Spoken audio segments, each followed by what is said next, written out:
Estudo Bíblico. Série Ouvindo a Voz de Deus. Apresenta estudo número 8, o Milênio. No estudo anterior, aprendemos que Jesus virá nas nuvens, com milhares e milhares de anjos tocando trombetas. A Bíblia diz que ele vem de maneira visível, literal, e que todo olho o verá. Aprendemos que, por ocasião da volta de Jesus, haverá 4 classes de pessoas nesta terra. A primeira é composta pelos justos mortos, que farão parte da primeira ressurreição. A segunda classe é a dos justos vivos, que serão transformados e levados para o céu juntamente com os ressuscitados. A terceira classe é formada pelos ímpios mortos que permanecerão na sepultura. A quarta classe é a dos ímpios vivos, que serão mortos pelo resplendor da glória de Cristo. Hoje vamos aprender um pouco mais sobre o milênio. A palavra milênio não existe na Bíblia, mas ela significa um período de 1000 anos, que aparece 6 vezes em Apocalipse, capítulo 20, versos 1 a 10, referindo-se ao período entre a primeira e a segunda ressurreição. Sabemos que durante esse período, os justos estarão com Cristo no céu. O que eles estarão realizando? Como ficará a terra durante os 1000 anos? O que acontecerá no final desse período? Durante o milênio, os salvos participarão de um juízo chamado juízo de comprovação. Sobre esse assunto, o apóstolo João escreveu em Apocalipse, capítulo 20, verso 4.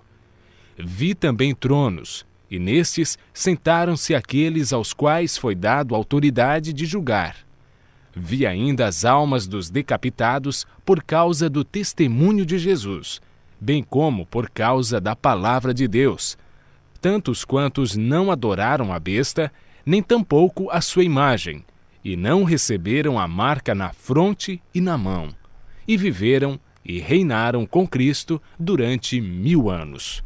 E o apóstolo Paulo, em 1 aos Coríntios, capítulo 6, versos 2 e 3, afirma: Ou não sabeis que os santos hão de julgar o mundo? Ora, se o mundo deverá ser julgado por vós, sois acaso indignos de julgar as coisas mínimas? Não sabeis que havemos de julgar os próprios anjos? Quanto mais as coisas desta vida. Esse julgamento que ocorre durante o milênio não decide quem está salvo ou perdido.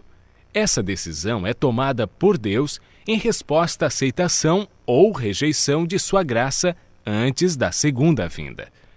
Todos aqueles que não participaram da primeira ressurreição ou não foram transformados, estarão perdidos. Esse julgamento no qual os santos participam tem o propósito de responder a qualquer questão que os justos possam ter sobre a razão pela qual os ímpios se perderam, confirmando o veredito de Deus sobre eles. Enquanto isto ocorre no céu, qual é o cenário aqui na terra? O profeta Jeremias, no capítulo 4, verso 23 a 26, e capítulo 25, verso 33, responde a esta pergunta: Olhei para a terra, e ei-la sem forma e vazia, para os céus, e não tinham luz. Olhei para os montes, e eis que tremiam, e todos os outeiros estremeciam. Olhei, e eis que não havia homem nenhum, e todas as aves dos céus haviam fugido. Olhei ainda, e eis que a terra fértil era um deserto, e todas as suas cidades estavam derribadas diante do Senhor, diante do furor de sua ira. Os que o Senhor entregar à morte naquele dia se estenderão de uma outra extremidade da terra. Não serão pranteados, nem recolhidos, nem sepultados. Serão como esterco sobre a face da terra. O milênio é o período em que cumpre essa profecia, quando a terra ficará sem forma e vazia, como um deserto, como um abismo. Não haverá pessoas vivas. As cidades ficarão todas derribadas e destruídas diante da vinda de Cristo. A terra ficará cheia de mortos, sem haver quem os sepulte.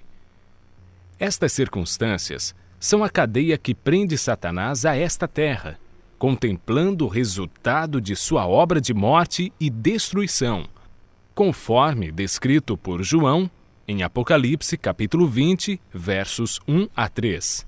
Então, vi descer do céu um anjo. Tinha na mão a chave do abismo e uma grande corrente. Ele segurou o dragão, a antiga serpente, que é o diabo, Satanás, e o prendeu por 1000 anos. Lançou-o no abismo, fechou-o e pôs selo sobre ele, para que não mais enganasse as nações, até se completarem os 1000 anos. Depois disto, é necessário que ele seja solto pouco tempo. Após os 1000 anos, ocorre a segunda ressurreição, a ressurreição dos ímpios. Apocalipse capítulo 20, verso 5 afirma: os restantes dos mortos não reviveram até que se completassem os 1000 anos. Eis agora o grande drama do Apocalipse. Acabaram-se os 1000 anos. Deus ressuscita todos os ímpios e, consequentemente, Satanás é solto de sua prisão. Apocalipse capítulo 20, verso 3, diz que depois disto, ou seja, depois do milênio, é necessário que ele seja solto pouco tempo. Por que por pouco tempo? Porque Satanás realizará a sua última obra de engano na terra, preparando um grande exército tão numeroso que a Bíblia diz que será como a areia do mar para atacar a cidade santa, a Nova Jerusalém, que João viu descer do céu. Esse maravilhoso acontecimento é descrito por João em Apocalipse capítulo 21, verso 2. Vi também a cidade santa, a Nova Jerusalém, que descia do céu da parte de Deus, ataviada como noiva adornada para o seu esposo. Enquanto isso, Satanás reúne o seu grande exército. Ele tem milhões de pessoas que foram ressuscitadas na segunda ressurreição. Apocalipse, capítulo 20, verso 9, diz que marcharam então pela superfície da terra e sitiaram o acampamento dos santos e a cidade querida. Desceu, porém, fogo dos céus e os consumiu. O fogo que destruirá Satanás e os ímpios purificará a terra da poluição do pecado. Deus banirá para sempre a tristeza, a dor e a morte. Os justos, então, receberão a nova terra. Hoje aprendemos que o milênio é o reinado de 1000 anos de Cristo com os seus santos no céu, entre a primeira e a segunda ressurreição. Durante esse tempo, serão julgados os ímpios mortos. A terra estará completamente desolada, sem habitantes humanos com vida, mas ocupada por Satanás e seus anjos. No fim desse período, Cristo, com seus santos e a cidade santa, descerão do céu à terra. Os ímpios mortos serão então ressuscitados e, com Satanás e seus anjos, cercarão a cidade. Mas fogo de Deus os consumirá e purificará a terra. O universo ficará assim eternamente livre do pecado e dos pecadores. Continue ouvindo a voz de Deus e se preparando para um novo céu e uma nova terra.